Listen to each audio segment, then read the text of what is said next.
I had the privilege of meeting Katharine Graham at the Kennedy Center in Washington, D.C. The event was, I was conducting my cello concerto with Yo-Yo Ma. And at the end of the concert, we were invited backstage to meet Kay Graham. And at that moment, she said to me, Mr. Williams, I enjoyed your concerto very much, even though I don't like contemporary music.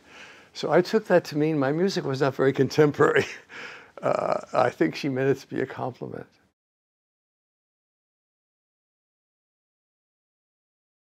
When Stephen approached me about the film, we talked about Kay Graham and Ben Bradlee and what the film might, what opportunities it might present for me. When I thought about it, I've never been in the newsroom, you know, where the clatter of 1,000 typewriters. In those days, I guess now no one's using them, it's all silent. But it must have been quite a noisy environment, really. Everybody running back and forth. So I thought, well, how are you going to get any music in a newsroom? And actually, there's quite a bit of music in the film, in the newsroom. Particularly the scene where we're waiting for the court decision on this question of publication of the Ellsberg papers. And one particular moment that I remember that I thought was very successful, actually, musically, when Justice Black gives his decision in favor of the newspapers to print, there's a moment of great exultation and celebration in the noisy newsroom with all the workers and so on. And the music becomes part of this whole moment of excitement and fulfillment for these people.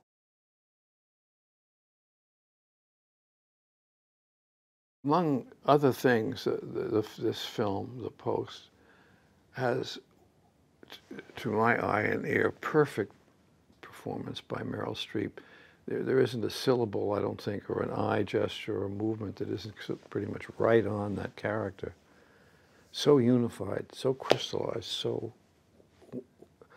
and it does depict a woman's struggle in what was then, I suppose, very much in the press and so on, the government, very much a man's world.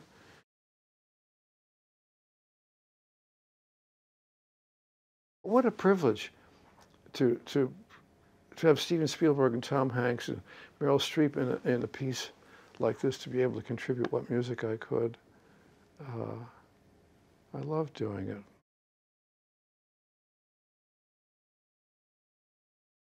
I'm not an expert in electronic music, so much of which is very popular now and very, very effectively used in film. But there were a couple of sequences where this needed to be done. And I sort of researched with people I know who know how to do this much better than I.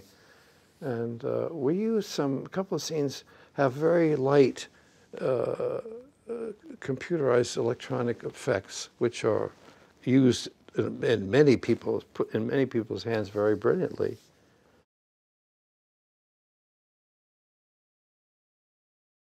Probably most composers, the highlight of their lives is the moment when all their writing and scribbling done in a private setting and becomes that moment animates the music. It's, you know, we can only put dots on paper, but these fabulous musicians we have will then bring it to life and so on. The other thing is that I have worked with this orchestra for so many years. Stephen also, he has pictures of all of them. And some of the violinists were babies when we started. Now they have grandchildren, and they all, you know, all has been turned over, and we have a very mixed, mean average of age level in them. But it becomes a kind of very familial process of making music together. And it's like working with any great orchestra, whatever the repertoire is. It's a shared moment. You know, the music is really, by itself isn't anything.